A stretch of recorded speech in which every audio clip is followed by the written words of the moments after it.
Oh, We're live. Hi, everyone. Welcome to the Late Night Book Club for the Finally, fifth it's been like season. so long. I know this literally. this one was a Long time little no see. later than usual. We just had a million things come up in our personal lives, so sorry it's True. taken us so long. But we'll try to get on a closer cadence moving forward. Anyway, we read the fifth season.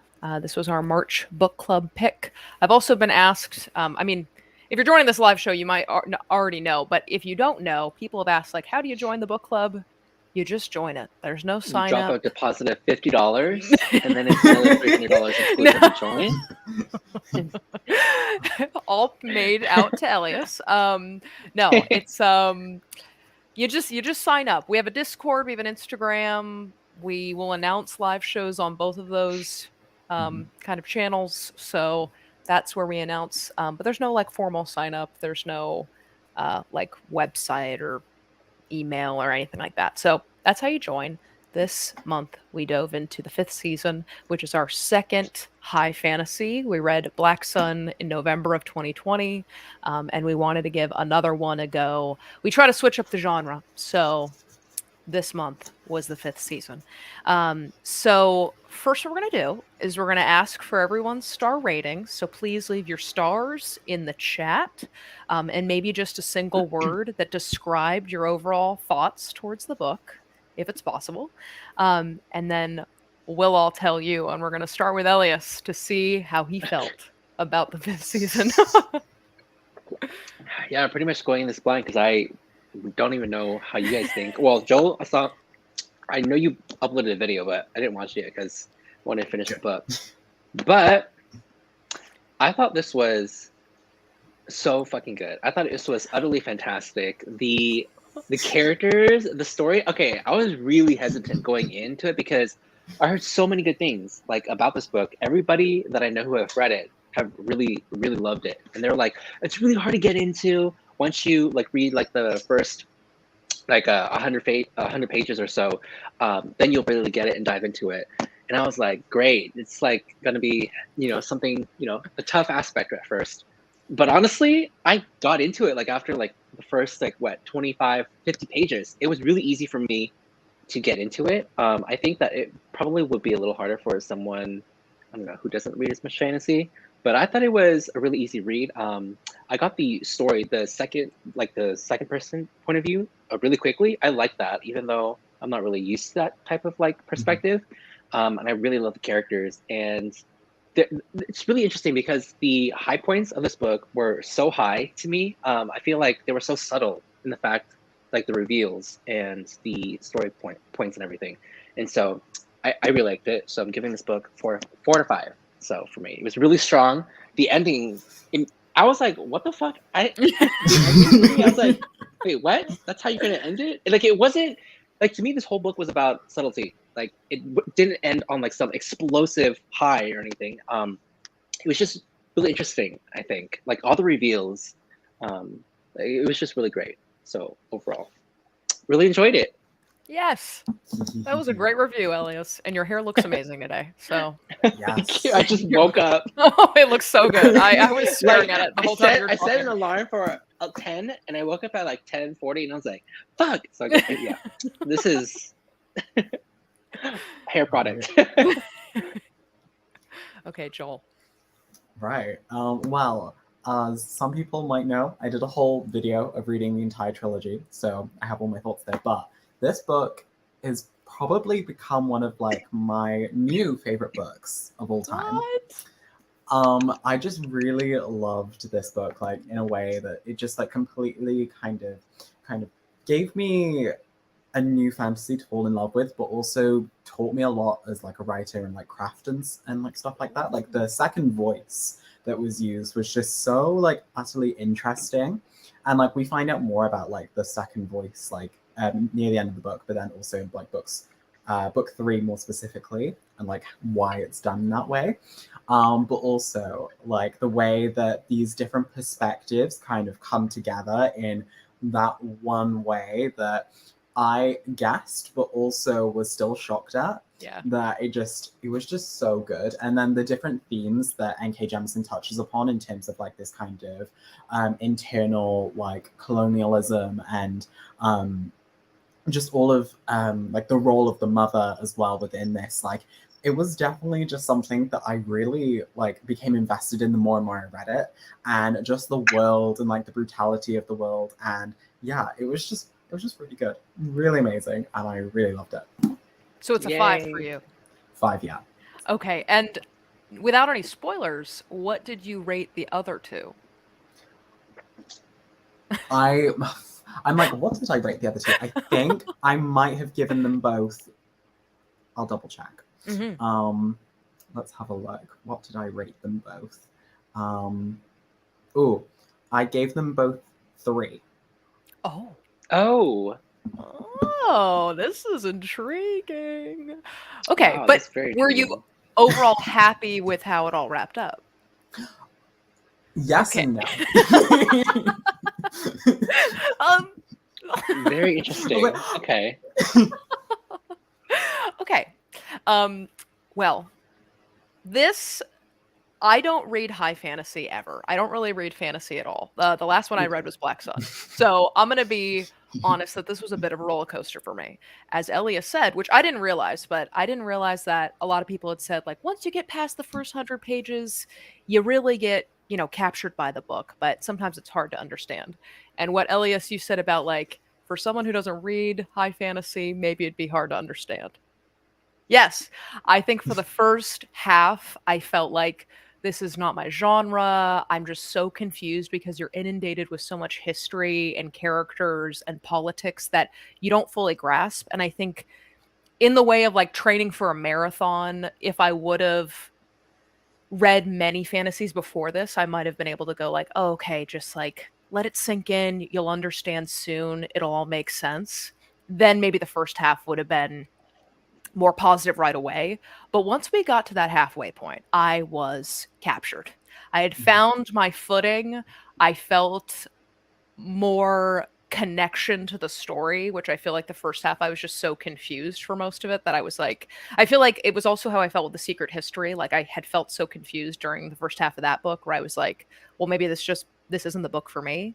But once I got into it, I got into it. And I feel like after reading this, it just further proves that I feel like to write a high fantasy, you just have to be a whole level of brilliant that I am not. Like all the characters, all the plot lines, the different timelines that come connected at some point, how all the characters are linked, all of these things was just so fascinating to me. So I think when I first started reading it, I was like, I can recognize that this is a good book. It's just not a book for me. But now that I finished it, it's a 4 out of 5 for sure. I feel like the Wow, writing okay. was so good Yes. and the characters were so good.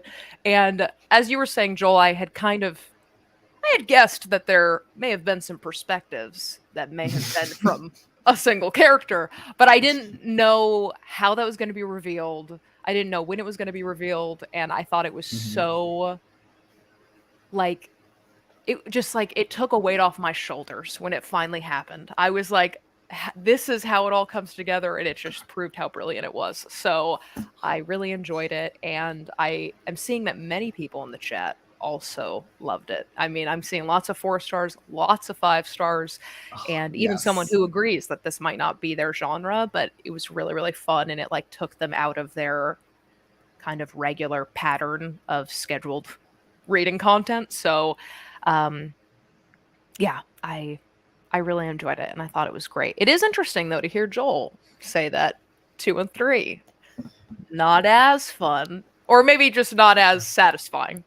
It has, the second book very much falls into like the kind of second book syndrome where it's basically more so a setup for the third book, which I felt personally, but then the third book I felt like it was all leading towards like the conclusion, but it failed to build like the anticipation for a climax. So it felt very anticlimactic to the climax, but then the climax was quite good. But also I was like, oh. So yeah.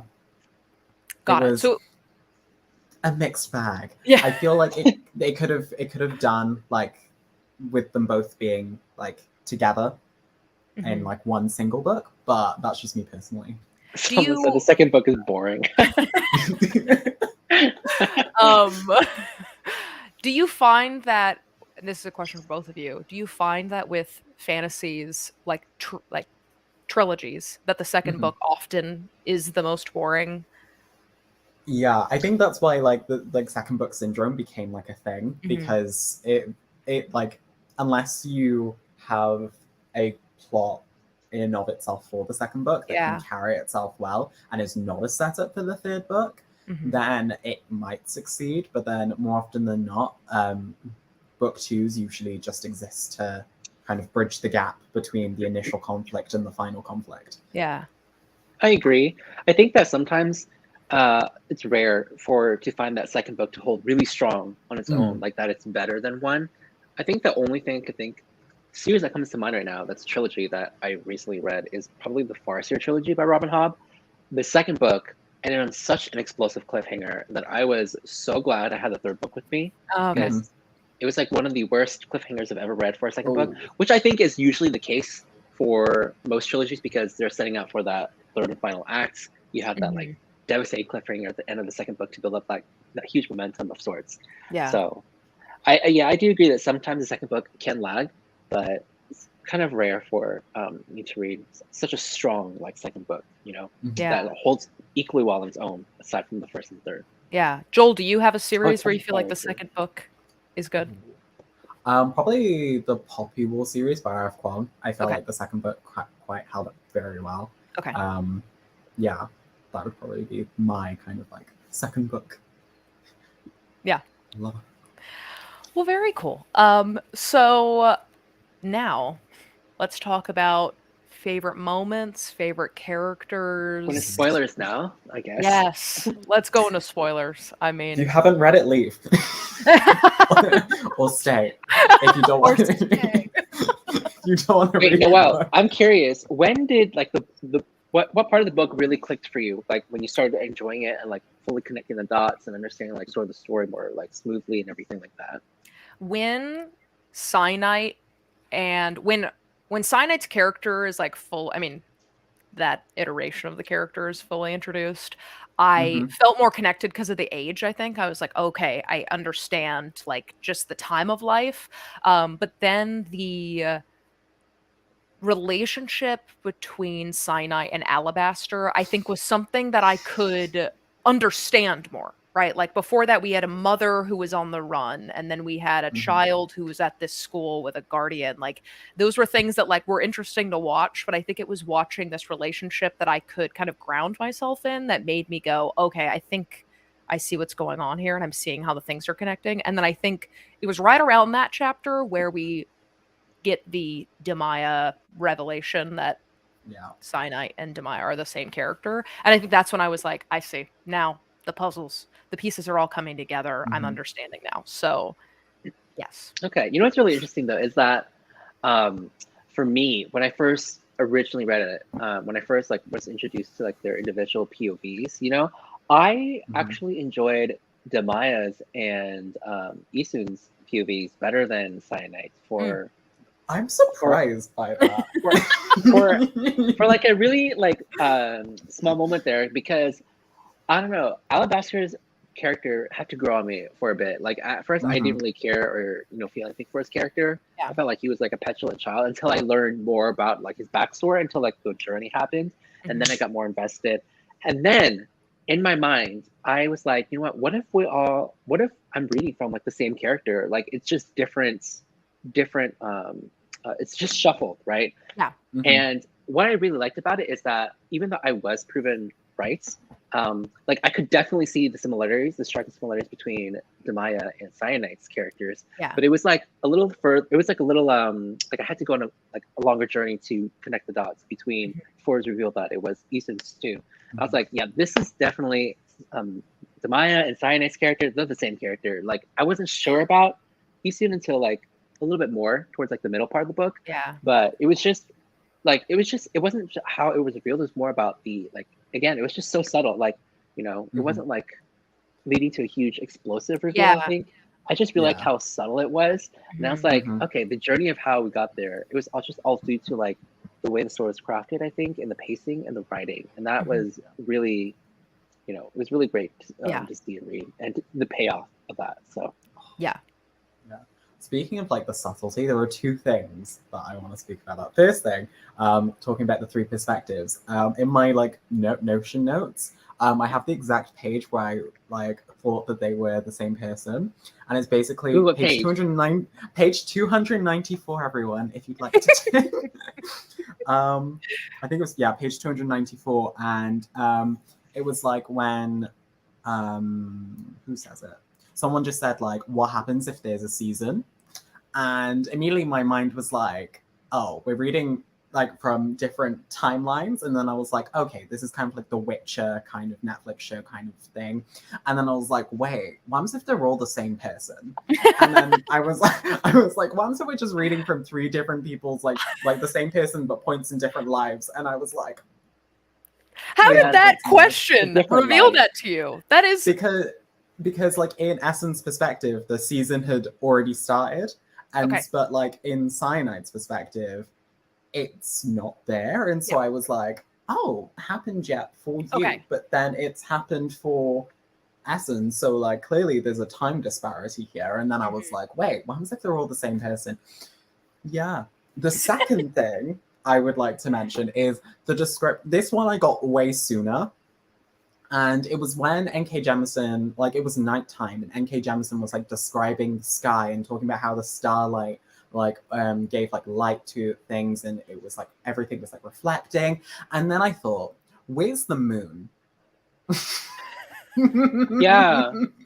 I was like, this is really interesting because a lot of writers are like, the moon like glistens on like the window pane, or like it reflects in the water. Like the moon like makes everything seem so bright, so you can still see in the darkness. But then everything N.K. Jemisin was like starlight. It was hard to see, and I was like, surely the moon. And then I was like, where's the moon? Okay. I was like, the moon is not there. And I was like, because there was no reason for like N.K. Jemisin to not use moonlight unless it wasn't there. And then I think that was like one of the very first things I noticed. I didn't even notice. That didn't even click with me until the very ending when Alabaster's like, have you ever heard of the moon? And I was like, okay, so in the whole entire story, they don't have a moon, or something happened to it. Maybe that's like the cause of like, I don't know, the orbital risk or something of how the seasons happen, plays a part in it. I don't know. But I was like, yeah, Joel, I know your author mind was like details, moonlight. I think when it clicked it for me, I think was, I don't remember the page number, but it was when their first interaction, Alabasters and Cyanites, sort of like first interaction with like, I don't know, I forgot the terminology, something with a node. And I was like, wait a second, because in that event, Cyanite, I think, mentioned something about, I can't remember, either her hands being trembling, and I was like, wait a second, Demaya's hand literally just was broken in like the previous chapter or something, and I was like, what if I'm reading from the same PFE? So I got it like around 100 to 150 page mark or something like that. But that didn't in way deter my enjoyment from like the book when I found it out later anyway. Yeah. So, no. I think it was kind of like, but it was kind of like that satisfaction of being curious and then being like rewarded for that. And I was like, yes. That's what I mean, it was like just enough to make you think critically. And then and as you both said, like that kind of gentle reveal instead of the explosive reveal of who these people were was really, really cool. I think I don't know the page number, but I think when just Demaya's relationship with the broken hand with her guardian made me very suspicious when then a guardian got very would just set Cyanite's teeth on edge, like when they saw the guardian like staring at her when it shouldn't have been happening. I think that's when I was like, I feel like there might be a connection here, but it took me a while. I mean, once we got that reveal, I was like, well, then obviously the third perspective must be Cyanite. But it was harder for me to grasp that because that perspective was all about a mother of two and I knew that there was a third child, and so I thought, what's happening here? Like this must not be the same person, but then why do we care about this person, right? So that was Speaking of the third child, N.K. Jemisin loves to do historical repetition. So basically, I'm about to yes. blow your mind. So basically, we have obviously Parendum, who Cyanide, unfortunately had to kill, which was really sad. And then obviously, the father. Wait, who? Koru, the Alabaster and Cyanide. Oh, Cyanide. okay. When you first said his full name, okay, you know what was so funny? Is that I kept pronouncing the kid's name as Conundrum. I mean, he was a mystery. Yeah, I mean, it was sad, but when his name first popped up, I kind of like laughed at first because I was like, some of the names in here are just really interesting. But Yeah. In my mind, I was just thinking, Conundrum. Something's bad's gonna happen to this kid. I just know it. I mean, the interesting thing about their names is that they're all named after like rocks. And, like, geodes, and I'm like, oh.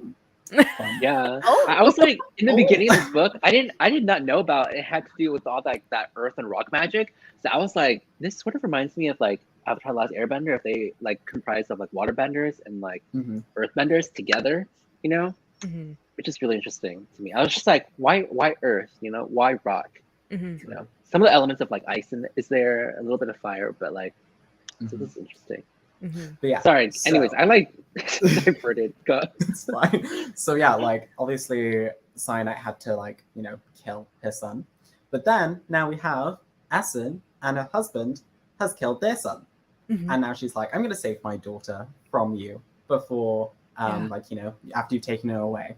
But as a child, Demaya was taken away by the Guardian, and it's kind of like her mother didn't care, and like her mother was like, you need to go.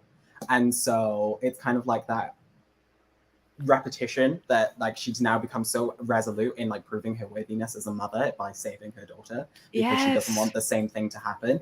And this very much carries on in books 2 and 3, but I can't really talk about that yet. But yeah, historic, like that's why N.K. Jemisin in the beginning is like, this is the way the world ends, this is the way the world ends, like the repetition of like the world ending, and the repetition of history, because people haven't learned from it. So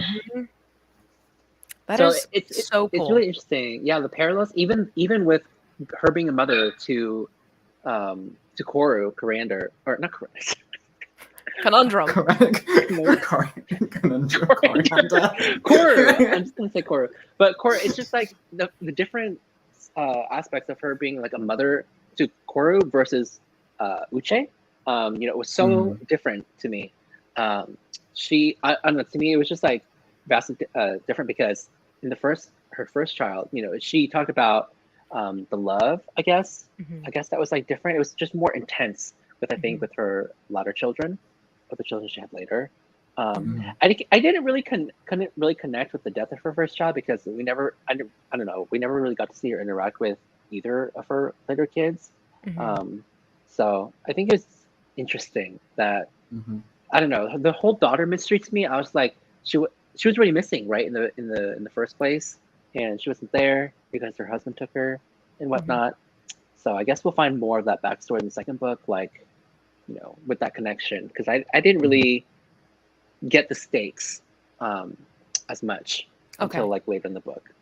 With Koru's death, I was just confused by it. Was it on purpose, or was it in the moment it happened? Like, that was what I was confused by. I think it was on purpose, because she knew that if they took this child, they would basically do one of two things: either like put him through like a system of like vigorous training so that he can become like them, or he'd be made into a node maintainer, and like where like they're hooked up to machines and everything. And so I think she was like, I can either kill my son so he can avoid that kind of life, or give him up and give him a life of suffering. And so she chose like the sharp and quick route as opposed to the long drawn out route. That scene when she finally reunites with Alabaster And he's like, I It was too brief. understand it. Mhm. I understand why you did it. I just never be able to forgive you. I was like, Yeah. Yeah. What? I was just like, bitch, would you do the exact same thing? You know? Will you have the same guts? Mhm. I don't But think that's so. the thing. Like, Essen is basically like that at the moment to her husband, because she's like, you killed my son and I'm going to kill him. Mhm. And now the kind of similar thing is now being put to her. Mhm. Although one was done out of love and the other True. one was done out of hatred. So it's kind of Mhm. like, where Wow. do you draw the line? Yes. I don't know. I still think the Wow. husband.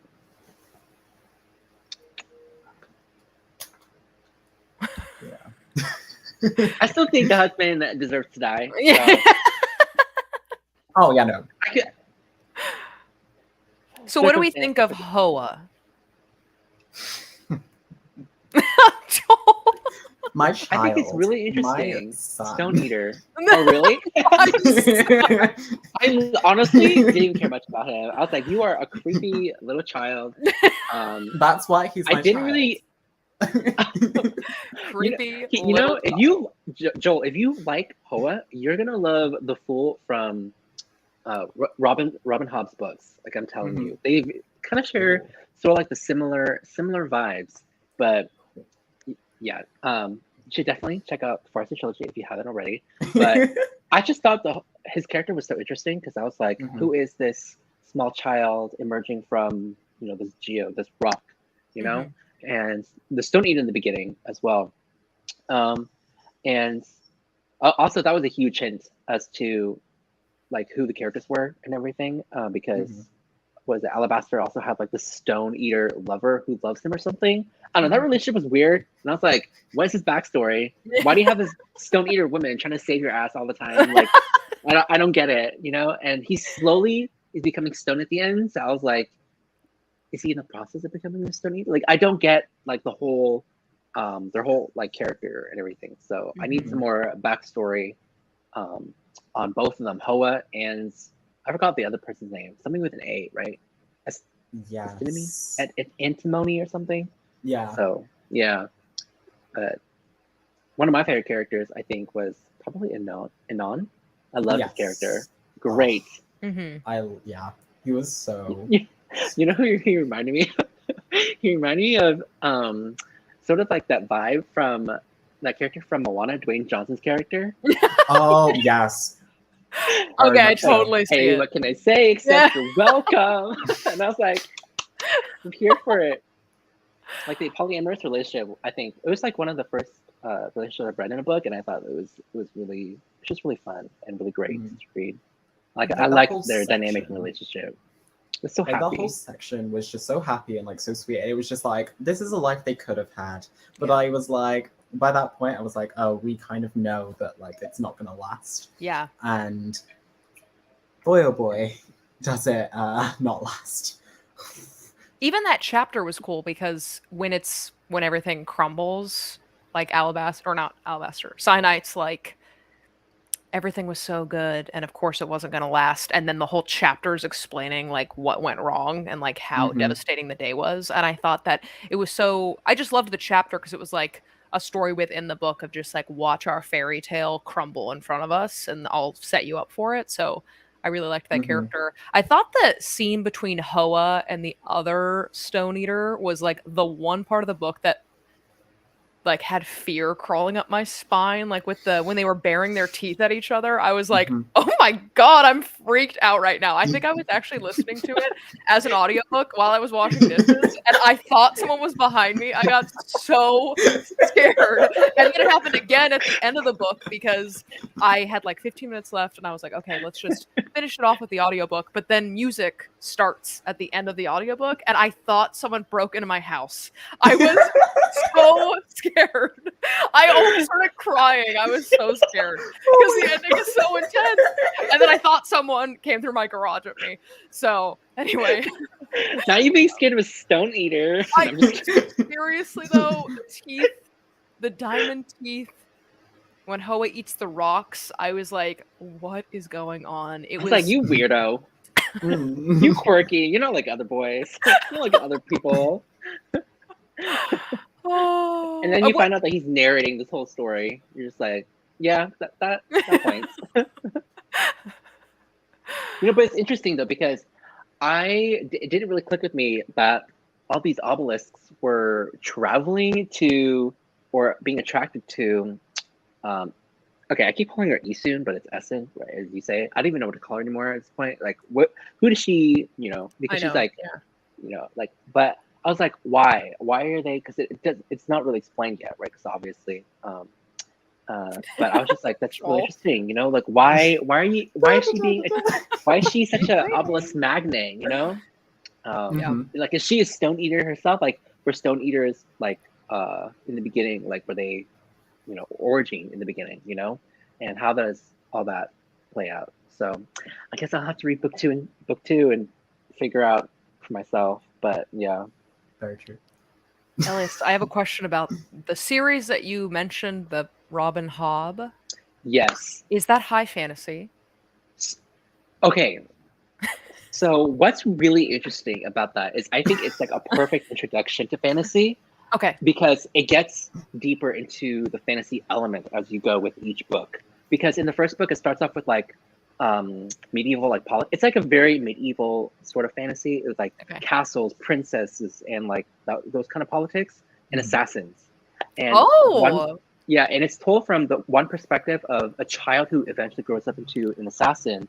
And it's really interesting because this character is sort of like a middleman character. He's not like the chosen one. He's not like the most powerful or strongest or smartest.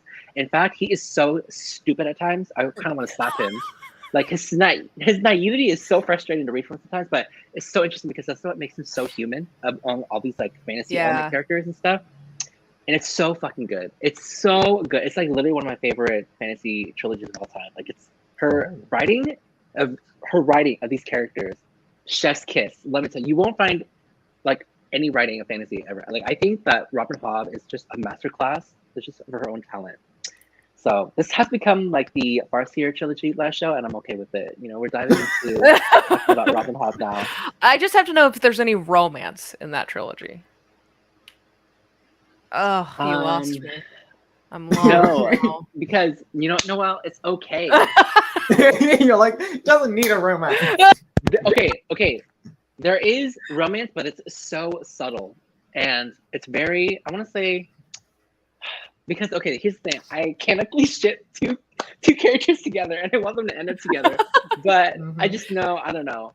There is romance, but at the forefront, it's not at the center of the novel. Okay.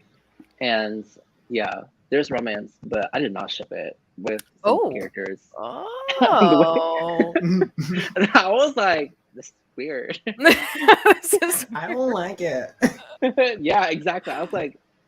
Okay, but I was just here honestly for the writing and the characters. Like the journey that he goes on is incredible, and like the magic, the writing is so good. Mm-hmm. It is so cute. Noelle, I lied. It has Noelle. It has huge romance. There's huge romance in there. Wow, you should definitely read it. It's at the forefront and center. I know when you started explaining it, I was like, I'm interested, and then, that was the thing that was missing from the 5th season for me. You enjoyed it. 4 out of 5. I did. Mm-hmm. So that's why I'm interested. And also, like, I've studied so much medieval, like, history for school that's why I'm interested in the series. Maybe you can give the first book a shot. It's like 300 pages. Maybe you can listen to audio. It's a lot shorter, too, as well. Okay. Yes, everyone, add those to your TBR. Whoever has not read this, and if you like good writing, like N.K. Jemisin, read the Farseer trilogy by Robin Hobb. Fantastic series. So great. You'll love Fitz and you'll hate him at the same time. But you'll love him. Oh, well, on that note, does anyone have any final questions for us? That's true. Ooh. Before we wrap up this live show. Oh, actually, I want to get your theories as to what you think is going to happen next in this book. And I can just like try and not react. Do your dance. I honestly, at this point, I don't even fucking know, because I'm just like, are they setting themselves up to at first? Okay, I don't know if you guys can hear that, but someone's honking their horn outside. Welcome to LA for you. But I was like, are they sort of like gray, like middle grade characters where they're gonna like destroy the world at first? But then I was like, no, they're not gonna do that. Like that was so interesting to me. Like I was like, ooh, am I possibly reading about a villain origin story? You know, because after all the shit they've been through, I wouldn't mind reading about that. But I was like, when he said that, when Alabaster said, "Have you ever heard of the moon?" And I was like, what the heck does the moon have to do with anything? Like, is she gonna somehow create a part of a moon? I don't know, like take apart like some of the earth that their enemies are on and just throw it into the sky and call it a moon, call it a day. I don't know. I honestly don't even know what's gonna happen at this point. So Joel, I honestly couldn't even tell you because this whole world, everything about it's just so unique that I'm just like, I don't fucking know how it goes from here. Like, she could surprise me in the best way possible, or not. You know, we'll or not. Or not. I have no clue. No clue. I mean, and that's the. If I knew the genre a little bit better, maybe I could make an educated guess about like things I've seen in other fantasies. But I think I would honestly just let it take me because I mean, what I would hope is that we get a little bit more of Demaya. I would want to hear, does that happen? Do we get any more of the young perspective? We get a young perspective, but it's not Demaya. Oh my probably god! her daughter. I think it's her daughter. I think it's her daughter, isn't it? Yeah. Oh, because this is fun. I did hear that the other books shift perspectives. I don't know if that's true or not. Mostly, like books 2 and 3 are Essen and Nassan, her daughter. Like those are like the main 2 perspectives we get. There are like like 1 or 2 other characters I think that get perspectives, but it's mostly just those 2, and they're kind of Jenny. Okay, I think I have a guess. Well, I have a desire. Do you remember in the Hunger Games, 3rd book, we're revealed that Peeta has been brainwashed to hate Katniss? Do you remember this? Yes. My guess, or at least my hope, would be that the daughter has been brainwashed to hate the mom, but that's one of the journeys and hurdles they have to overcome. Joel? Interesting. Joel? Can you confirm or deny? I'm not doing either. He's like, I'm not doing that. Because I could just see if you were with a father who hated that part of your mother, because obviously he knows where it came from. He could have spent this whole journey telling the daughter how horrible the mother is and to reject that part of herself. But then the daughter would not know how to control it and cause devastation and would need a mother's guidance to ground her and help her forward. That's my guess. That's interesting. I like that, but I also wish that it could be the other way around, where secretly she's agreeing with her father because she's scared for her life. The second time she's like, I fucking hate this bitch. You killed my brother. You're going down. I'm going to kill you. But I'm just going to wait until I get control of my powers and see where he takes me. Because I feel like he is taking her somewhere where maybe not the fulcrum, because they're like going away. Maybe like somewhere else, something that we haven't heard of, some other enemy or something. But when she gets there, she plays, the devil's advocate, where she like pretends she's like going with them. But I mean, because she doesn't have control of her powers, right? So I don't know. Maybe she's a secret agent and she is secretly agreeing. We think that she's agreeing because we're following this POV. But at the end of it, though, she's like, fuck all of y'all, and then destroys their whole encampment or something. Here's a new theory while you were talking, Elias. We'll see. Oh. What if the sister killed the sibling and it wasn't the father? Joel? Can you confirm or deny? I mean, I'm not going to. Noelle! That would certainly be interesting. Wait, but they did say that the imprints of what happened with Uche was like made from a fist, which was his father, I believe. I don't know, but Well, Joel said that That would is a very certainly interesting. be interesting, and the certainly Because I was like, is why does the what- fucking dad need any redeeming qualities? All right. I mean, Interesting. I can say like she didn't kill him, Whoa! but I can certainly say that she doesn't not kill anyone. Oh. So that's all I'll give you. That's all I'm going to give you. In terms of my vlog, Yes. because I know I got a questions about whether it's spoiler free or not. I think for the most part it is spoiler free. I want to say. I need to rewatch it so I can remember whether I did put. But I think it mostly is spoiler free, apart from like maybe somebody like a few only said, "Oh, go ahead." Comments. But you can go ahead now. Somebody said in the comments, I know everyone hates Essen's daughter, but I haven't read book 2 or 3, and I'm just like, oh no! You know what I hate most? I hate annoying children. I hate reading their perspective. Like, okay, because I'm reading the second trilogy from Robin Hobb, and there's this one 12-year-old girl. Robin Hobb again. I'm like up to here. I'm just like, this is why I would never have kids. I'm sorry, but this is just me. I would never have children because I was like, this. I will say. So I'm okay. I'm getting a little wary now and cautious. No, please. I'm kidding. Don't do this to me. I'm not reading another spoiled brat. Nathan is basically Demaya gone wrong. No. What? But like gone wrong plot, not like writing wise, but like gone wrong as in like choices made. Oh. God damn it! But yeah, book three. I did find her to be a little bit annoying, but then again, I have to remember that she is 10 years old, and so I don't give a fuck. Yeah, I was not 10 years old too. Damn it! Oh, also, somebody asked if you could live in the world like of the book. They were asking about which season. Because there's I don't know if you noticed, but at the end of the book, there's sort of like a glossary of like to all like the major definitions of what this world has to offer and like the seasons as well. I feel like the worst one, didn't they say the worst one was like the shattering season or something where the whole earth shattered and people blamed it on the origin? That was like the start of, I think that was the start of the seasons, like the shattering. That was like the very first kind of incident that occurred. We get more into the shattering in the third book and why it occurred.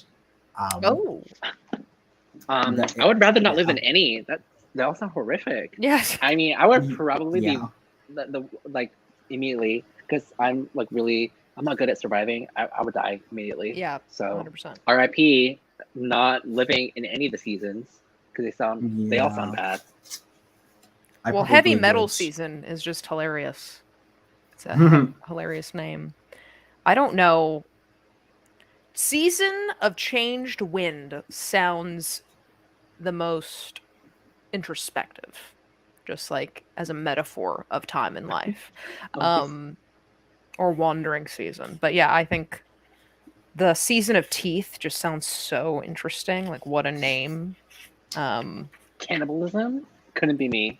Well, no, but I just like the name of the season. Season of Teeth. That is so creepy. Yeah. True.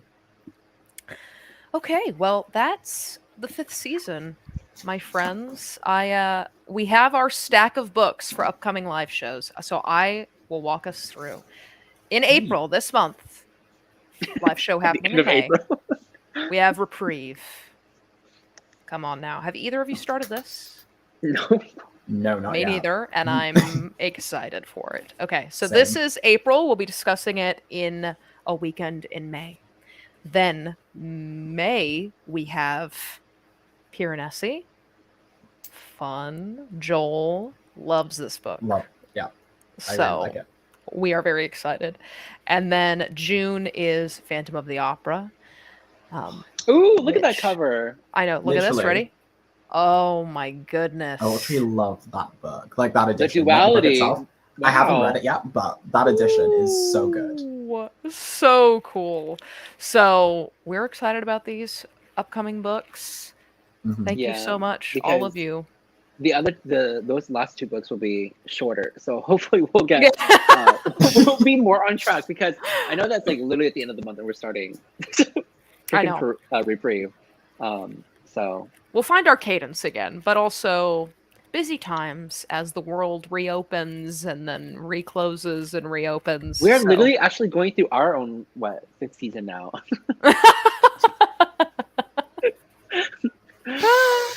Oh, too real. Oh no, right I have now. one last Too real. question. Yes. Would you consider reading the future books in this series? So there's no romance. You know what I mean? So, you know what I mean? Do they get longer or shorter? I mean, that was the biggest thing for me, as I was like, I this feel like is they a get longer. I'm trying to. long I will book. double check because I write down the page lengths in my little database so I can tell you now. Well, just letting you know, there is romance in the first trilogy. There is romance. They're about 50 pages shorter. Oh, Oh, so 400-page So book then, because this was like yeah. 450. Mm-hmm. It's like 391 and 398. yes. Thank you. I mean, that's what I was waiting for. I was like, is Alabaster gonna come out here with the romance all of a sudden? No, didn't happen. So, you know what? I think also, if Joel had said the next 2 are 5s, I would have been Yeah. sold. And I'm not saying, I know will all have our own reading experience, but because fantasy's not really my genre, I feel like hearing that the next 2 aren't as strong or as fun as the first one is what's causing hesitation. But I say never. Joe, quickly say that there's a ton of romance in books 2 and 3. I mean, there is like, not that there's Love like is alive in the next romance, 2. but there is like a really good like friendship, but also there is this kind of like situationship that kind of occurs. That's like not a relationship, but like, yeah. Okay. I did like the relationship that blossomed in the center of this book. I did really enjoy it, and I was like, oh my god, can't wait to see how this turns out. And then death happens, and I was like, cool, that was the romance I was rooting for. So, you know what? I'm not gonna say no. I'm gonna say perhaps, but you honestly, Elias, have sold me on this Robin Hobb series because of the medieval element. I'm like, my mom loves fantasy. She has just recently found this love. It's like over the last 6 months, she has become obsessed. And so I feel like I might ask her to do a book club with me on the Robin Hobb series. And what I'm saying is maybe we read one of them for the future book club. We could do book 1. I'm so down. Yes. And on that note, Elias's influence. Okay.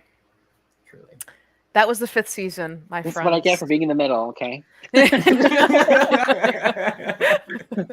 Next up, Reprieve. And this is on whose channel? Elias. Elias. Yeah, this will be on my channel. This one is this is like a horror book that follows like a group of people doing like this escape room in like this really haunted, supposedly famous house, and it supposedly is really haunted, and I don't know, secrets revealed.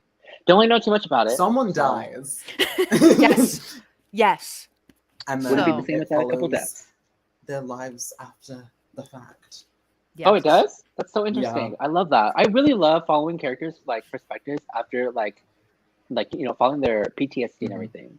So because I think it's marketed as like a social horror as opposed to like a full-on thriller. So okay. It's gonna be exciting. Well, all right, loves. Thank you all for joining us for the 5th season. We will see you in May to discuss Reprieve. Have a wonderful, wonderful weekend. See you, everyone. See you later. Thanks for joining. Bye.